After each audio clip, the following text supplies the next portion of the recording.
തിരിച്ചു വരാം. ശ്രീ കാസിം ഇരിക്കൂർ, ഇറാഖിലെ ഷിയ ഭരണകൂടം നീതിപൂർവമായ ഭരണം നടത്തുന്നത് എന്ന കാര്യത്തിൽ സൗദി അറേബ്യ പോലെയുള്ള രാജ്യങ്ങൾക്ക് സംശയമില്ല. അതുകൊണ്ട് തന്നെ സുന്നി മുന്നേറ്റത്തെ അവർ അനുകൂലിക്കുന്നുമുണ്ട്. ISIL-ന് രഹസ്യമായ പിന്തുണ സൗദി അറേബ്യ നൽകുന്നുണ്ട് എന്ന ആക്ഷേപം ഒരു ഭാഗത്ത് നിൽക്കുന്നുണ്ട്. ഒരു സൗദി മന്ത്രി പ്രതികരിച്ച് തന്നെ the wrong people are doing the right thing എന്നാണ്. അതായത് ഷിയ ഭരണകൂടത്തെ അട്ടിമറിക്കുക, അവരിൽ നിന്ന് അധികാരം കൈയടക്കുക എന്നത് ശരിയായ കാര്യമാണ്. അത് തെറ്റായ ആളുകൾ ചെയ്യുന്നു എന്നുള്ളതാണ് സൗദി അറേബ്യയുടെ ഒഫീഷ്യലായിട്ടുള്ള ഒരു റെസ്പോൺസ് തന്നെ വന്നിരിക്കുന്നത്. എങ്ങനെയാണ് ഇറാഖിൽ ഇപ്പോൾ നടക്കുന്ന ഈ ആഭ്യന്തര പ്രശ്നങ്ങൾ പശ്ചിമേഷ്യൻ രാഷ്ട്രീയത്തെയും അതിൻ്റെ അതിർത്തി പുനർനിർണയത്തിനും കാരണമാവുക? സൗദി അറേബ്യയെ മാത്രം ബാധിക്കുന്നൊരു പ്രശ്നമായിട്ട് ചുരുക്കേണ്ടതില്ല. യഥാർത്ഥത്തിൽ മിഡിൽ ഈസ്റ്റ് മൊത്തത്തിൽ ബാധിക്കുന്ന, അതേ സമയത്ത് സ്വാഭാവികമായും പലരും പ്രതീക്ഷിച്ചിരുന്ന ചില സംഭവവികാസങ്ങളാണ് ഇപ്പോൾ നടന്നുകൊണ്ടിരിക്കുന്നത്. അമേരിക്ക 2003 മുതൽ 2011 വരെ വിതച്ചത് ഇപ്പോൾ പാവപ്പെട്ട ഇറാഖികൾ കൊയ്യുകയാണ് എന്ന് പറയുകയായിരിക്കും ഒരുപക്ഷെ ശരി. ഇതിന് പ്രധാന കാരണം അമേരിക്ക അതിൻ്റെ താല്പര്യങ്ങൾ മുഴുവനും തന്നെ നേടി എന്നതിന് ഉപരി അമേരിക്കയ്ക്ക് യഥാർത്ഥത്തിൽ ഇറാഖിൽ ഒന്നും ചെയ്യാൻ സാധിക്കുമായിരുന്നില്ല. ഇപ്പോൾ ഈ Islamic State of Iraq and സിറിയക്കെതിരെ അമേരിക്കയും അതുപോലെ തന്നെ മറ്റ് ചില രാഷ്ട്രങ്ങളും ശബ്ദിക്കുന്ന സമയത്ത് ഒരു ഇരട്ടത്താപ്പിൻ്റെ പ്രശ്നം നമ്മൾ കാണേണ്ടതുണ്ട്. സിറിയയിൽ യഥാർത്ഥത്തിൽ ഈ വിഭാഗത്തിന് കീഴിലാണ്, ഇതിൻ്റെ നേതാവ് അബൂബക്കർ ബഗ്ദാദിയുടെ കീഴിലാണ് യഥാർത്ഥത്തിൽ പാശ്ചാത്യ സൈന്യങ്ങളും അതുപോലെ തന്നെ മറ്റ് അറബ് സൈന്യങ്ങളും പോരാടിയിരുന്നത്. ഈ വിഭാഗം ഇറാഖിൽ മാത്രമുള്ള ഒരു പ്രതിഭാസമല്ല. സിറിയയുടെ കിഴക്ക് ഭാഗത്ത് യഥാർത്ഥത്തിൽ നേരത്തെ തന്നെ ഇവ ഭരണം നടത്തുന്നുണ്ട്. ഹുംസിലും അതുപോലെ തന്നെ റുക്ക പോലെയുള്ള പ്രദേശങ്ങളിലും ഇവർക്ക് ആധിപത്യമുണ്ട്. ഇവരുദ്ദേശിക്കുന്ന ഇവരുടെ പ്രവർത്തനത്തിൻ്റെ ഫലമായി ഇറാഖും അതുപോലെ തന്നെ സിറിയയും തമ്മിലുള്ള അതിർത്തി പോലും മാനുകൊണ്ടിരിക്കുക. ഈ ഒരു സന്ദർഭത്തിൽ ഈ സുന്നി ഫോഴ്സിൻ്റെ വിജയം യഥാർത്ഥത്തിൽ സൗദി അറേബ്യ മാത്രം കാക്ഷിക്കുന്ന ഒന്നല്ല. ഇറാൻ്റെയും സിറിയയുടെയും ഉൾക്കൊള്ളുന്ന ആ ഇറാഖും ഒക്കെ ഉൾക്കൊള്ളുന്ന ഒരു ഷിയ ബെൽറ്റ്, ആ ബെൽറ്റ് ശിഥിലീകരിച്ച് കാണണം, അല്ലെങ്കിൽ ആ ബെൽറ്റ് ദുർബലപ്പെട്ട് കാണണമെന്ന് ആഗ്രഹിക്കുന്ന ശക്തികളേതോ അവരെല്ലാം തന്നെ യഥാർത്ഥത്തിൽ ഈ അബൂബക്കർ ബഗ്ദാദിയുടെ ഈ മുന്നേറ്റത്തിൽ അബൂബക്കർ ബഗ്ദാദിയെ പാശ്ചാത്യ മാധ്യമങ്ങൾ മുഴുവനും തന്നെ കൊടും ഭീകരായിട്ടാണ് ചിത്രീകരിക്കുന്നത്. പക്ഷേ ഇവിടെ ഉയരുന്ന ഒരു പ്രധാനപ്പെട്ട ചോദ്യം, ഈ കൊടും ഭീകരനെ മുന്നിൽ നിർത്തിയാണോ ഇതുവരെ അവർ സിറിയയിൽ ബഷാറുൽ അസദിൻ്റെ പോരാടിയത് എന്നുള്ളതാണ്. പലരും സൂചിപ്പിച്ചതുപോലെ അമേരിക്കക്ക് അവരുടെ ക്ഷണികമായ ചില താല്പര്യങ്ങളുണ്ടായിരുന്നു. ആ താല്പര്യം വെറും സദ്ദാം ഹുസൈനെ മാറ്റി നിർത്തിയും കൊണ്ട് അവിടെ ജനാധിപത്യവൽക്കരണം നടത്തുകയല്ല, നേരെ മറിച്ച് ഇറാഖിൻ്റെ സ്വീറ്റ് ഓയിൽ, അതായത് ചെറിയ ചെലവഴിച്ചുകൊണ്ട് ധാരാളം പെട്രോൾ കിട്ടുന്ന ആ എണ്ണ കവർന്നെടുക്കുക എന്നുള്ളത് മാത്രമാണ്. താങ്കൾ പറയുന്നത് പോലെ, ശ്രീ കാസിം ഇരിക്കൂർ, താങ്കൾ പറയുന്നത് പോലെ അതിർത്തികൾ മാഞ്ഞു പോവുകയും സൂചിപ്പിച്ചതുപോലെ തന്നെ ഒരു ഷിയ ബെൽറ്റിനെ ശക്തിപ്പെടുത്തുകയുമാണ് സൗദിയെ മാത്രമല്ല സൗദി ഉൾപ്പെടെയുള്ള ചില രാജ്യങ്ങളുടെ ഷിയ ശക്തി കേന്ദ്രങ്ങളാക്കി മാറ്റുക എന്നതാണ് സൗദി ഉൾപ്പെടെയുള്ള രാജ്യങ്ങളുടെ ഉദ്ദേശമെങ്കിൽ അമേരിക്ക ഈ ഘട്ടത്തിൽ സഹായത്തിനെത്തുമെന്നും സുന്നി മുന്നേറ്റത്തെ തടഞ്ഞു നിർത്താൻ വേണ്ടി ഇടപെടും എന്നും നമുക്ക് കരുതാനാകുമോ? സൗദിയുടെ കൂടി പിൻബലം സുന്നി മുന്നേറ്റങ്ങൾക്കുണ്ടാകുമ്പോൾ അമേരിക്കയുടെ കൂട്ടുകക്ഷിയായി നിൽക്കുന്ന സൗദിക്കെതിരായ ഒരു നീക്കം, അതൊരു കേവലം ഒരു വാഗ്ദാനം എന്നതിനപ്പുറം ഒരു നടപടിയായി, ഒരു സൈനിക നീക്കമായി നമുക്ക് ഇറാഖിൽ പ്രതീക്ഷിക്കാൻ കഴിയുമോ? നേരത്തെ പറഞ്ഞ എണ്ണയുടെ പ്രശ്നം ഇവിടെയാണ് വരുന്നത്. ഇറാഖിൽ ഇപ്പോൾ പ്രതിദിനം 3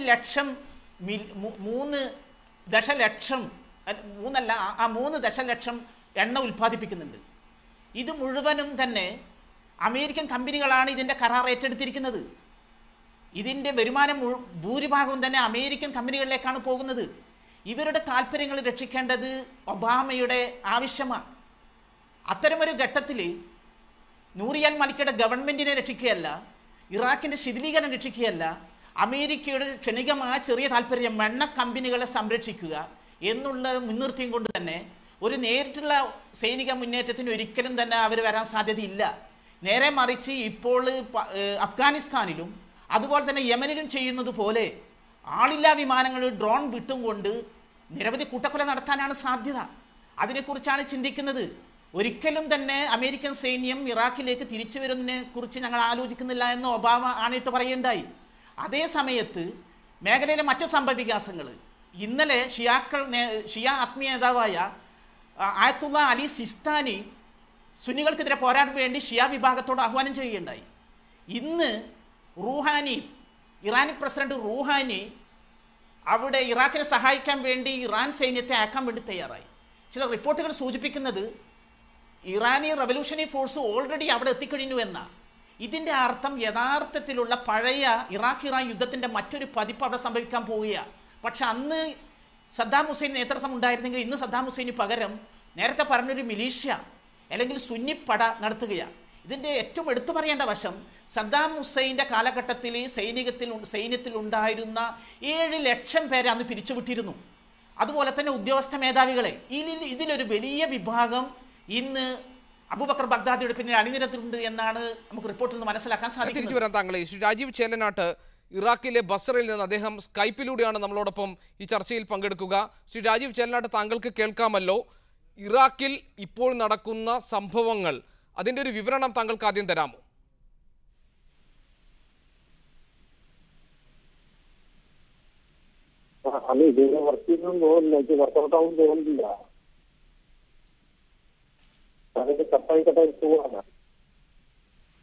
പറയൂ. ശരി, ഇപ്പോൾ കേൾക്കാമോ? ഞങ്ങൾക്ക് കേൾക്കാം.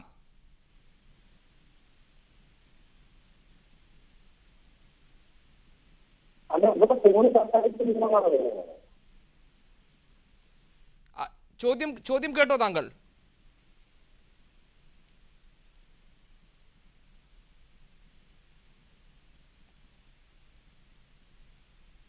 താങ്കൾ ചോദ്യം കേൾക്കുന്നുണ്ടോ ശ്രീ രാജീവ് ചേലനാട്ട്? കേൾക്കുന്നുണ്ട്. ആ ശരി, പറഞ്ഞോളൂ.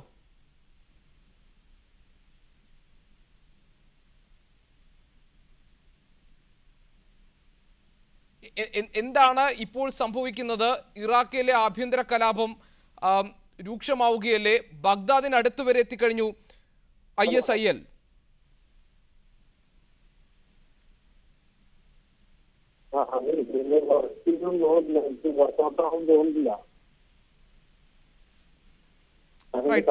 ഞാൻ താങ്കളിലേക്ക് തിരിച്ചു വരാം. ശ്രീ PJ വിൻസെന്റ്, ചരിത്രപരമായ ഒരുപാട് കാരണങ്ങളുണ്ട് ഷിയ സുന്നി വിഭാഗങ്ങൾ തമ്മിലുള്ള പരസ്പരം പോരടിക്കലിന്. ഇപ്പോൾ ഇതിനു മുൻപ് ISILന് മുൻപുണ്ടായിരുന്ന സംഘടനയെ തുരത്തി ഓടിക്കാൻ സുന്നിയിലെ ട്രൈബൽ മിലിഷ്യയ്ക്ക് അമേരിക്കയുടെ സഹായമുണ്ടായിരുന്നു. നൂറി അൽ മാലിക്കിയുടെ ഭരണത്തിലെ വീഴ്ചകൾ മുതലെടുത്തുകൊണ്ടല്ലേ ഇപ്പോൾ സുന്നി വിഭാഗങ്ങളെ ഒന്നിച്ചു കൊണ്ടുവന്ന് ശക്തമായൊരു പ്രക്ഷോഭം നടത്താൻ ISILന് സാധ്യമാകുന്നത്? പക്ഷേ അവരുടെ പ്രഖ്യാപിത ലക്ഷ്യമായ നേരത്തെ പറഞ്ഞതുപോലെ ഒരു അതിർത്തി പുനർനിർണയിച്ചുകൊണ്ട് പുതിയ ഭരണ സംവിധാനത്തെ കൊണ്ടുവരിക എന്നത് എത്രത്തോളം പ്രായോഗികമാകും നിലവിലെ സാഹചര്യത്തിൽ? ISILന്റെ പ്രഖ്യാപിത ലക്ഷ്യങ്ങളിലേക്ക് നീങ്ങാൻ പ്രാപ്തമാകുന്നതാണോ ഇപ്പോൾ ഇറാഖിൽ നേടുന്ന വിജയങ്ങൾ? ഇറാഖിൽ നേടുന്ന വിജയങ്ങൾ അവരുടെ പ്രഖ്യാപിത ലക്ഷ്യത്തിലേക്ക് നീങ്ങാൻ പര്യാപ്തമാണെന്ന് എനിക്ക് തോന്നുന്നില്ല. അതിന് പ്രധാനപ്പെട്ടൊരു കാര്യം, അവരിന്ന് ഒരു മിലീഷ്യയാണ്. അവർ നല്ലൊരു പോരാട്ട സംഘമാണ്. അതുപോലെ കരയുദ്ധത്തിനുള്ള ശേഷി അവർ നേടിയിട്ടുണ്ട്. T-55 പോലെയുള്ള ടാങ്കുകൾ അവരുടെ കയ്യിൽ നിരവധിയുണ്ട്. ആൻറ്റി എയർക്രാഫ്റ്റ് മെഷീൻ ഗണ്ണുകൾ അവരുടെ കയ്യിലുണ്ട്. അതുപോലെ രാത്രി യുദ്ധത്തിനുള്ള സാങ്കേതികവിദ്യയുണ്ട്. ഇതൊക്കെ ഉണ്ടെങ്കിലും അവർക്കെതിരായിട്ട് സിറിയൻ ആർമി, അതുപോലെ ടർക്കിഷ് ആർമി, അതുപോലെ ഇറാഖി ആർമി, ഇതെല്ലാം ഇവർക്കെതിരായിട്ട് അണിനിരക്കുന്ന ഘടകമാണ്. അമേരിക്ക അവിടെ ഇടപെട്ടില്ല എങ്കിലും ഒരു രാജ്യത്ത് മാത്രം ഒതുങ്ങുന്ന ഒരു സംഘമല്ല ഇത്. ഇപ്പോൾ Islamic State of Iraq and Levantine coast എന്ന് പറയുമ്പോൾ അത് ഇസ്രായേൽ അടക്കം ഉൾക്കൊള്ളുന്ന പ്രദേശമാണ്. ലെബനൻ്റെ ഭാഗം, ഇപ്പോൾ തന്നെ ഇവരുടെ നിയന്ത്രണത്തിലുള്ള നോർത്തേൺ സിറിയ, അതുപോലെ ബാഗ്ദാദ്, ഈ പ്രദേശങ്ങൾ, പിന്നെ ചില കുർദിഷ് മേഖലകൾ അടക്കം ഉൾപ്പെടുന്ന ഒരു സുന്നി കാലിഫേറ്റ് സ്ഥാപിക്കുക എന്നുള്ളതാണ് അവരുടെ പ്രഖ്യാപിതമായ ലക്ഷ്യം. അതിനുവേണ്ടി അവർ ഉപയോഗിക്കുന്നത് പാൻ ഇസ്ലാമിസം അവരൊരു പ്രത്യയശാസ്ത്രമായി കൊണ്ടുനടക്കുന്നുണ്ട്. അതോടൊപ്പം അവർ ഒരു സലഫി സുന്നി ആശയമാണ് മുന്നോട്ട് വയ്ക്കുന്നത്. അതോടൊപ്പം വഹാബിസം ഇതെല്ലാം കൂടെ അതുപോലെ കൃത്യമായ ഒരു ആൻറ്റി ഷിയ ആണ്. കാലിഫേറ്റ് സ്ഥാപിക്കാൻ വേണ്ടി ആഗ്രഹിക്കുന്നു. ഇങ്ങനെയൊക്കെ ഉള്ള ഒരു സംഘം സ്വാഭാവികമായിട്ടും അമേരിക്ക ഇടപെട്ടിട്ടില്ലെങ്കിൽ കൂടി ആഭ്യന്തരമായ കാരണങ്ങളാൽ വെസ്റ്റ് ഏഷ്യൻ പ്രദേശത്തെ മുഴുവനും ഡീസ്റ്റെബിലൈസ് ചെയ്യും ഈ മുന്നേറ്റം വരുമ്പോൾ. സ്വാഭാവികമായിട്ടും ഷിയ പോരാട്ട സംഘങ്ങൾ ഇതിനെതിരായിട്ട് അണിനിരക്കും. ഇറാൻ്റെ പിന്തുണയുണ്ടാകും. അതുപോലെ തുർക്കി, സിറിയയുടെ ആർമി, അതുപോലെ ഇറാഖി ആർമി ഇതെല്ലാം ചേർന്നിട്ട് ഇവർക്കെതിരായിട്ട് അണിനിരക്കാൻ സാധ്യതയുണ്ട്. ഇതിപ്പോൾ ആഭ്യന്തര യുദ്ധം എന്ന് പറയുന്ന ഒരു റീജിയണൽ വാറിനുള്ള സാധ്യതയാണ് ഇപ്പോൾ നമ്മുടെ മുന്നിലുള്ളത്. പശ്ചിമേഷ്യയിലെ പ്രധാനപ്പെട്ട ഇപ്പോൾ സൗദി അറേബ്യയുടെ പിൻബലമുണ്ടെങ്കിൽ കൂടി സൗദി അറേബ്യ സൈനികമായി ഇടപെടും എന്ന് നമുക്ക് കരുതാൻ സാധിക്കില്ല. പക്ഷേ ഇന്നത്തെ നിലയ്ക്ക് കുർദുകൾ, അതുപോലെ സിറിയയുടെ ഒഫീഷ്യലായിട്ടുള്ള ആർമി, തുർക്കിയുടെ സൈന്യം ഒരുപക്ഷെ ഇടപെട്ടേക്കാം. അതുപോലെ ഇറാൻ്റെ സാന്നിധ്യമുണ്ടാവും. ഈ മേഖലയിലുള്ള രാജ്യങ്ങളുടെ സൈന്യവും അതുപോലെ നിരവധിയായിട്ടുള്ള പോരാട്ട സംഘങ്ങൾ, അതിൽ സുന്നി സംഘങ്ങളുടെ എല്ലാം ഒരു അംബ്രല്ല ഓർഗനൈസേഷൻ നിലയ്ക്കാണ് ഇപ്പോൾ ISIL പ്രവർത്തിക്കുന്നത്. അവർക്ക് നല്ല രൂപത്തിൽ അന്താരാഷ്ട്ര തലത്തിൽ തന്നെ സുന്നി സംഘത്തെ യോജിപ്പിക്കാൻ കഴിഞ്ഞിട്ടുണ്ട്. പക്ഷേ അതിനെതിരായിട്ട് ഇപ്പോൾ സദറിനെ പോലെയുള്ള ആളുകൾ തൽക്കാലം ഭീകരതയൊക്കെ അവസാനിപ്പിച്ച് മാറി നിൽക്കുന്നത്. അപ്പോൾ ഈ ഷിയ ഭീകരത ശക്തിപ്പെടും. അപ്പോൾ ഷിയാക്കളുടെയും അവരെ പിന്തുണയ്ക്കുന്ന സംഘങ്ങളുടെയും അതുപോലെ ചില രാജ്യങ്ങളുടെയും സൈന്യങ്ങൾ അണിനിരക്കുന്ന ഒരു റീജിയണൽ വാറിനുള്ള സാധ്യതയിലേക്കാണ് ഇപ്പോൾ അവിടുത്തെ സാഹചര്യം മുന്നോട്ട് പോകുന്നത്. അതോടൊപ്പം അമേരിക്കയെ സംബന്ധിച്ചിടത്തോളം അവർക്ക് ഡിവൈഡ് ആൻഡ് റൂൾ എന്നുള്ളതാണ് സാമ്രാജ്യ ശക്തികളുടെ പഴയ മുദ്രാവാക്യം. ഇപ്പോൾ ഡിവൈഡ് ആൻഡ് എക്സ്പ്ലോയിറ്റ്സ് എന്നുള്ളതാണ് അവരുടെ സ്ട്രാറ്റജി. അവർ ഡിവൈഡ് ചെയ്ത് കഴിഞ്ഞു, പക്ഷേ എക്സ്പ്ലോയിറ്റ് ചെയ്യാനുള്ള അനന്തമായ സാധ്യത ഇന്നിപ്പോൾ ഇറാഖിലില്ല. മാത്രമല്ല അമേരിക്കയുടെ ഓയിൽ ഡിപ്പെൻഡൻസി വളരെയധികം കുറഞ്ഞു. യൂറോപ്പ് ആണെങ്കിൽ ഇപ്പോൾ പ്രധാനമായും റഷ്യൻ എണ്ണയെയും അതുപോലെ അവരുടെ പ്രകൃതിവാതകത്തെയാണ് വലിയ രൂപത്തിൽ അവർ ആശ്രയിക്കുന്നത്. ഒരുപക്ഷെ ഇപ്പോൾ ഗൾഫ് എണ്ണയെ ഏറ്റവും അധികം ആശ്രയിക്കുന്ന വികസിത മുതലാളിത്ത രാജ്യങ്ങളൊന്നും ജപ്പാനായിരിക്കും. അപ്പോൾ അക്കാര്യത്തിൽ അമേരിക്കയ്ക്ക് ഒരു വലിയ താല്പര്യമില്ല. Atlantic and other side of Atlantic വരുമ്പോഴാണ് സ്വാഭാവികമായിട്ടും അമേരിക്കയുടെ വൈറ്റൽ നാഷണൽ ഇൻട്രസ്റ്റ് ആയിട്ട് അവർ കാണുക. അപ്പോൾ ഒരു സൈനികമായ ഇടപെടലിലൂടെ അവരെ തുരത്തി സ്വാധീനം നേടേണ്ട ഒരു ആവശ്യം, അതിനുള്ള ഒരു എക്സ്പ്ലോയിറ്റേഷനുള്ള ഒരു അനന്ത സാധ്യത ഇല്ലാത്തതുകൊണ്ട് ഒരുപക്ഷെ അമേരിക്ക അവിടെ നേരത്തെ TP ശ്രീനിവാസൻ സാർ സൂചിപ്പിച്ചതുപോലെ നേരിട്ടൊരു സൈനിക കരയുദ്ധത്തിനുള്ള സാധ്യത കുറവാണ്. അവർ തൽക്കാലം ചില എയർ സ്ട്രൈക്കൊക്കെ നടത്തി പിൻവാങ്ങിയേക്കാം. അതുപോലെ തന്നെ സിറിയയിൽ അവർ സ്വീകരിച്ചതുപോലെ തന്നെ നേരിട്ട് ഇടപെടാതെ ഒരു പ്രമേയങ്ങളിലും അതുപോലെ ചില ആയുധങ്ങളും എത്തിച്ചു കൊടുക്കുന്ന സഹായത്തിൽ ഒതുങ്ങി നിൽക്കാനാണ് സാധ്യത. അപ്പോൾ അങ്ങനെ ഒരു സാഹചര്യം വന്നാൽ സ്വാഭാവികമായിട്ടും വെസ്റ്റ് ഏഷ്യയിലെ വ്യത്യസ്തമായ ശക്തികൾ, ഓൾറെഡി അവിടെ ശക്തമായ 2 പ്രത്യയശാസ്ത്ര ധാരകൾ നിൽക്കുന്നുണ്ട്. സൗദി അറേബ്യയും ഇറാനും തമ്മിൽ അതിശക്തമായ ശീതയുദ്ധം നിലനിൽക്കുകയാണ്. ഇതിൻ്റെ എല്ലാം ഭാഗമായിട്ട് വെസ്റ്റ് ഏഷ്യയിലെ വിവിധ രാജ്യങ്ങളും അവിടുത്തെ പോരാട്ട സംഘങ്ങളും അതുപോലെ ഭീകര സംഘങ്ങളെല്ലാം ചേർന്നിട്ട് ഒരു കൂട്ടപ്പൊരിച്ചിലിനുള്ള സാധ്യതയിലേക്കാണ് ഇപ്പോഴത്തെ സാഹചര്യം വളരാൻ സാധ്യത. അതിപ്പോൾ ISILനെ ഡീമിലിറ്ററൈസ് ചെയ്യുക, അവരുടെ മുന്നേറ്റത്തെ തടയുകയോ ചെയ്തില്ല. അവർ ബാഗ്ദാദ് പിടിച്ചെടുക്കുകയാണെങ്കിൽ സ്വാഭാവികമായിട്ടും ദീർഘകാലം നീണ്ടു നിൽക്കുന്ന ഒരു പോരാട്ടത്തിലേക്ക് വെസ്റ്റ് ഏഷ്യ പൂർണ്ണമായി അമരാനുള്ള എല്ലാ സാധ്യതയുമുണ്ട്. ഇവിടെ ഒരുപക്ഷെ ഇസ്രായേലിൻ്റെ നിലപാടായിരിക്കും ഒരുപക്ഷെ ഇതിലേറ്റവും സ്വാധീനം ഉള്ളതായിട്ട് വരിക. കാരണം ലെവൻടൈൻ കോസ്റ്റിൽ നിന്ന് ഇസ്രായേലിലേക്ക് അവരെ ഡീസ്റ്റെബിലൈസ് ചെയ്യുന്ന രീതിയിൽ ഇത് വളർന്നു കഴിഞ്ഞാൽ സ്വാഭാവികമായിട്ടും ഇസ്രായേലിൻ്റെ നേരിട്ടുള്ള ഇൻ്റർവെൻഷനും അതിനെ തുടർന്ന് അമേരിക്കയുടെ സൈനിക ഇടപെടലും ഉണ്ടായേക്കാം. പക്ഷേ അതിനുള്ള സാധ്യത വളരെ കുറവാണ്. തിരിച്ചു വരാം താങ്കളിലേക്ക്. ശ്രീ രാജീവ് ചേലനാട്ട്, വളരെ ദൗർഭാഗ്യകരമാണ് ഇറാഖിലെ ബസ്രയിൽ നിന്ന് താങ്കൾ സ്കൈപ്പിലെത്തിയിട്ടും നമുക്ക് ഈ സംവാദത്തിൽ പങ്കെടുക്കാൻ കഴിയുന്നില്ല എന്നുള്ളത്. ഇപ്പോൾ താങ്കൾക്ക് കേൾക്കാമോ?